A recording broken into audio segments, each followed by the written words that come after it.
ایسے ہی ہوں گی یاد رکھ۔ کسی نے ایک سوال کیا، عورتوں کی نماز کا طریقہ بتائیے۔ عورتیں نماز میں سجدہ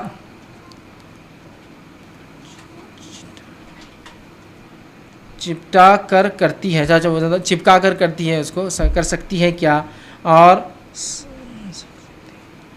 رفع دین کرنا فرض ہے کیا؟ دو سوالوں نے کیے۔ تو دیکھیے، عورتوں کی نماز اور مردوں کی نماز میں شریعتاً کوئی فرق نہیں ہے۔ ایسی کوئی روایت صحابیات سے یا صحابہ سے ثابت نہیں ہے جس میں کسی صحابیہ نے یہ کہا ہو کہ ہم نماز ایسی پڑھتی، صحابہ نماز ایسے پڑھتے یا رسول اللہ نماز ویسے پڑھتے۔ کوئی روایت نہیں، بلکہ ابو داؤد کی ایک روایت ہے، ام دردہ رضی اللہ عنہا کے تعلق سے آتا ہے، جو کافی مشہور معروف اور ایک کافی مشہور صحابیہ ہے۔ ان کے تعلق سے آتا ہے کہ جب وہ نماز پڑھتی تو ویسے ہی پڑھتی جیسے مرد پڑھتے۔ سمجھ رہے ہیں بات کو؟ تو عورتوں اور مردوں کی نماز میں فرق نہیں، بلکہ رسول اکرم صلی اللہ علیہ وسلم کی حدیث واضح، سلو کما رأیتمونی اصلی، نماز ویسی پڑھو جیسے مجھے پڑھتا ہوا دیکھتے ہو۔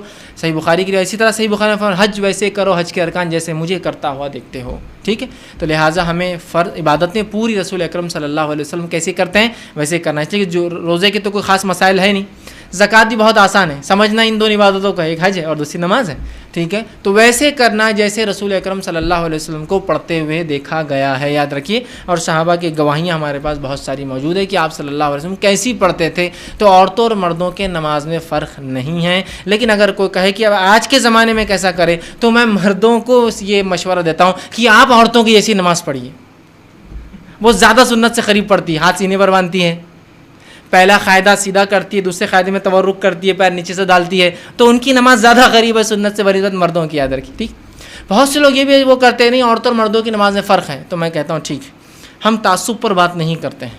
ٹھیک، ہم کسی کے تم یہ جماعت وہ جماعت، ہم وہ چیز پہ بات کرتے ہیں جو کتاب و سنت سے ثابت ہے۔ چلیے آئیے، اگر آپ کہتے ہیں مردوں اور عورتوں کی نماز میں فرق ہے، تو اس فرق کی کوئی ایک دلیل رسول اکرم صلی اللہ علیہ وسلم کی زبانی، کوئی ایک دلیل صحابہ کی زبانی یا کسی صحابیہ کی زبانی چاہیے کہ ہم ایسا پڑھتی اور صحابہ ایسا پڑھتے، رسول اللہ ایسا پڑھتے، یا ہمیں ایسا حکم دیا گیا، صحابہ کو ایسا حکم دیا گیا، ہمارا سجدہ ایسا تھا، صحابہ کا سجدہ ویسا تھا، رسول اللہ ایسا کرتے تھے۔ کوئی ایک ایسا کوئی واقعہ، کوئی روایت یا آثار کیا ہوتا ہے؟ صحابہ کی زندگی سے دیکھا گیا، کوئی ایک لا کے دیجیے، تو انشاءاللہ عزیز ہم بھی اپنی نمازوں کو